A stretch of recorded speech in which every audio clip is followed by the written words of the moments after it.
Saint John Chrysostom. He is the patronage of preachers, and he is one of the 4 doctors of the Eastern Church of the Roman Empire. And he is also the archbishop of Constantinople from 398 onwards. He lived in the 4th and 5th century. And his father was a soldier who died when he was still a baby. He lived on with his mother. And when he was 27, he went into the mountains to live as a hermit in a cave community.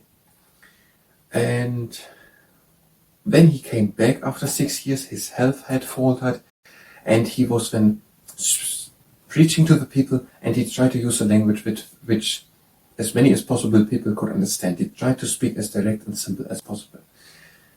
And when he became the Archbishop of Constantinople in 398, and he was then seeing the people around him, and without holding back, without compromise, he was then criticizing people who were living in decadence.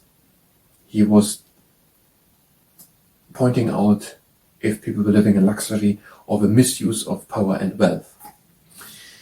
And that was not so much liked by all people. The Empress Eudoxia took it personally, and she banned him.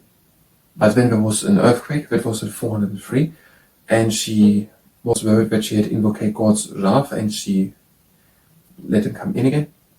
And when he came back to the Hagia Sophia in Constantinople, or in Istanbul today, then there were people adoring a silver statue of the Empress. And he again condemned that without holding back, and the Empress was again not so happy with it, and she sent him again into exile to Armenia.